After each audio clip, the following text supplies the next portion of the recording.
बिस्मिल्लाहिर्रहमानिर्रहीम। अस्सलाम वालेकुम बाबरवान।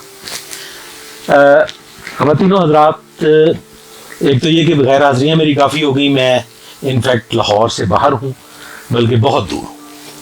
और मुझे चंद दोस्तों ने कॉल किया कि जी आप इस पे बात करें। अब मैं आपसे बात करता हूँ कि मैंने किस पे बात करनी है। पॉलिटिकली मैं कोशिश करता हूँ मैं किसी टॉपिक को लेके बात ना करूँ, लेकिन फिर जब दोस्त कहते हैं तो बात करनी पड़ती है। अब सूरत हाल कुछ इस तरह से है कि मैं आप सब लोगों से, तमाम कौम से, तमाम पाकिस्तानियों से एक सवाल करने लगा हूं। आप लोगों ने इस सवाल का जवाब खुद को देना है। आप मुझे जवाब दे नहीं है, बल्कि मैं ये समझता हूं कि हम खालिक कायनात के अलावा किसी को जवाब दे नहीं।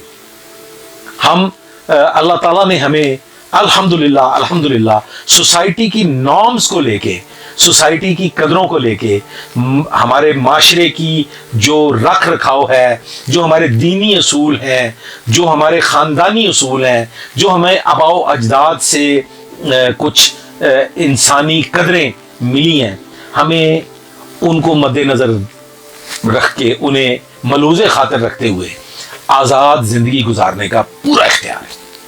और हम किसी को जवाब दे नहीं है सिवाय खालिक कायनात के। आप सब लोगों से सवाल है और इस सवाल का जवाब खुद को दीजिएगा। जिस पार्टी ने, जिस टीम ने एक फिरका तरतीब दिया है, एक अलग कौम तरतीब दी है, एक अलग माशरा तरतीब दिया है, ये सबसे ज्यादा मेरा सवाल उनसे है। और बदरजा उत्तम जो मेरे बहुत करीबी लोग हैं, ये सवाल उनसे है।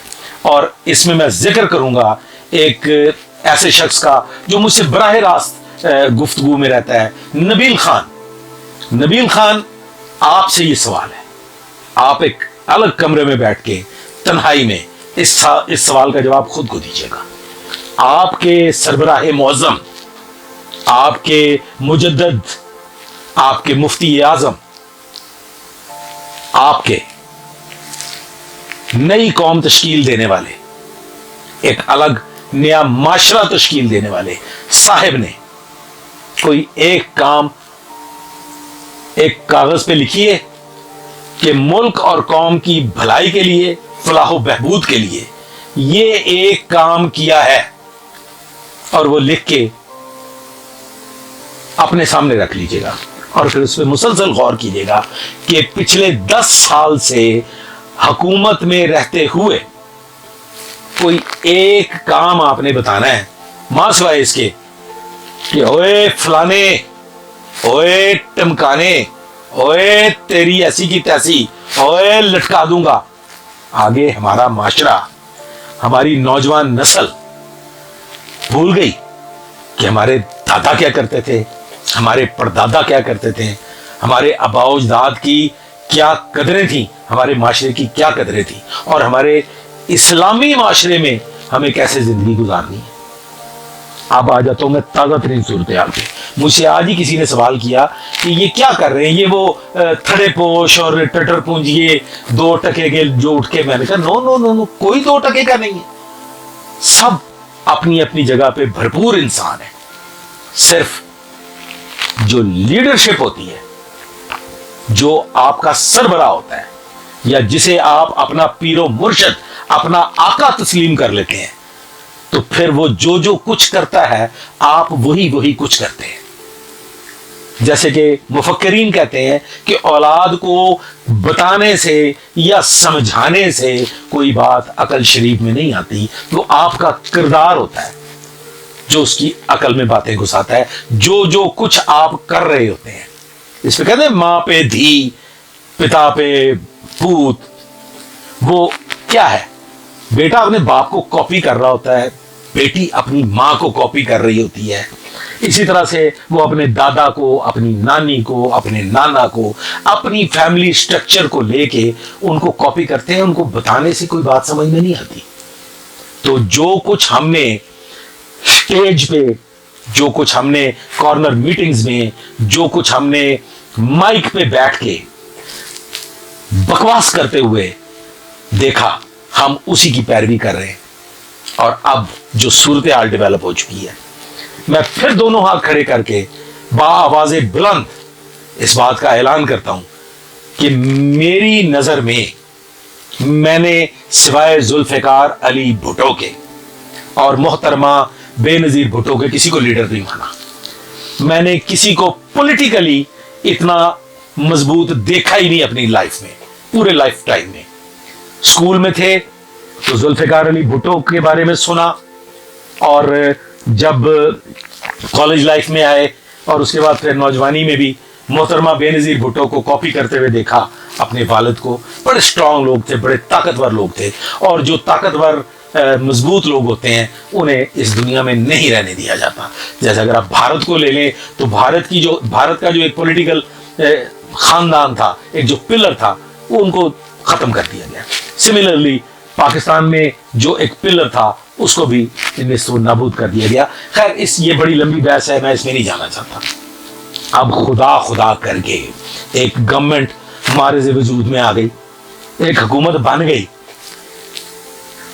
محترمہ مریم نواز شریف نے بطور وزیر اعلیٰ پنجاب کام کا آغاز کر دیا.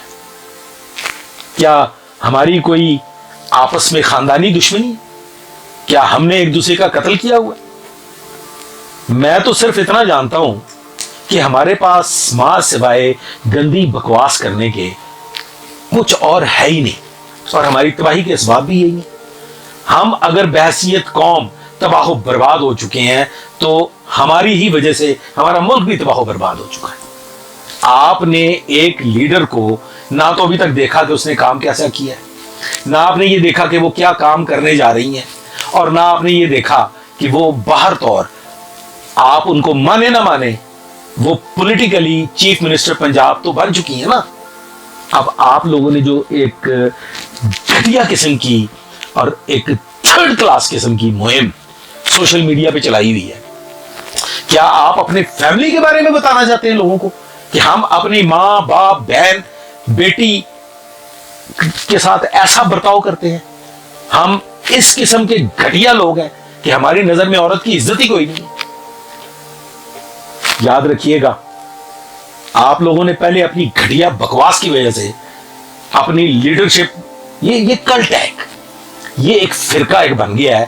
یہ کیا 72 فرقے، تو یہ ایک 73واں بلکہ 74واں فرقہ جو ہے وہ ایک بن چکا ہے. اور وہ کیا کرنے جا رہا ہے؟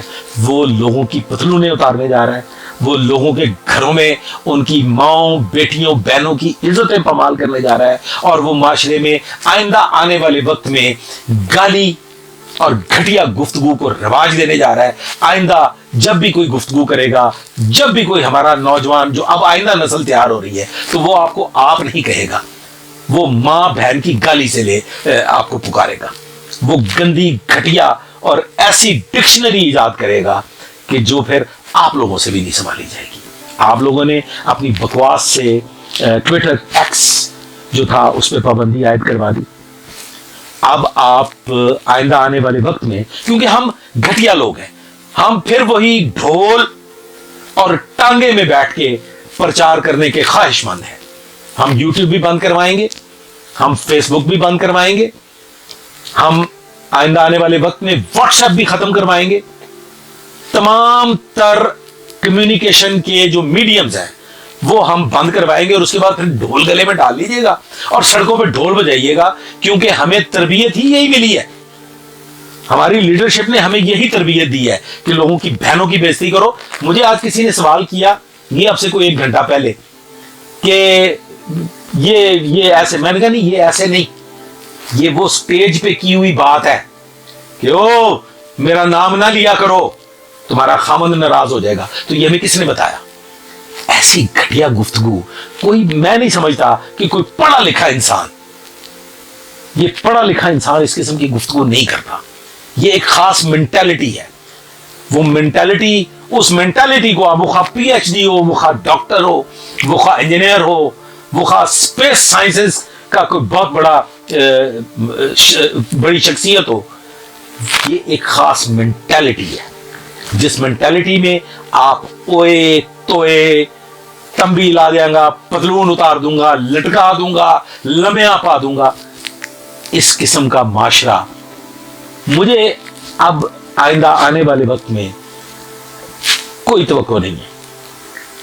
मैं अब जाती तौर पे मेरा जो एनालिसिस है, जितना भी थोड़ा बहुत नाकस मेरा तजर्बा है, कि हम माशरती तौर पे, इखलाकी तौर पे, खानदानी तौर पे तबाह बर्बाद हो चुके हैं।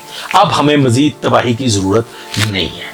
हम वो लोग हैं जो 100 छितर भी खाएंगे, 100 गंडा भी खाएंगे। हम लित्तरों के आदी हो चुके हैं। हमें हकीकी मसाइल हमारे हैं ही नहीं। हमारा मसला PSL है। हमारा मसला, मैं माजरत के साथ, हमारा मसला गजा नहीं है। हमारा मसला वो भूख और अफलास नहीं है। हमारा मसला गलियों में खड़े होने वाला पानी नहीं है। हमारा मसला सिर्फ और सिर्फ तमाशबीनी है। चूंकि हम एक जानब तिलावत कलाम पाक और नातिया मुशायरा, और दूसरी जानब भांड का थिएटर जिसमें वो सांडे का तेल बेचता है, वहां पे रश ज्यादा होता है। हमें अपने सोशल मीडिया को अगर हम ऑब्जर्व करें तो जो हमें आज़ाए मखसूसा की बेतहाशा भरमार है जिन अकाउंट्स में, हम वो देखने के आदी हैं। तो साबित ये हुआ कि हम बहैसियत हजूम इखलाकी तौर पे हवास बाख्ता हो चुके हैं। हम बर्बाद हो चुके हैं और इस बर्बादी का अब कोई इलाज नहीं है। अगर कोई बड़ा बूढ़ा, कोई बुजुर्ग, कोई सियाना मेरी ये गुफ्तगू सुन रहा है तो मैं हाथ जोड़ के गुजारिश करूंगा कि खुदारा अभी भी इस नौजवान नस्ल को पतलूने चढ़ियां उतारने से रोक लीजिए। मुबादा कि गली गली चढ़ियां उतार के नंगे नाच शुरू हो जाए। आज तक के लिए बस इतना ही। आइंदा के लिए फिर साथ रहिएगा, दुआ में याद रखिएगा। अल्लाह हाफ़िज़।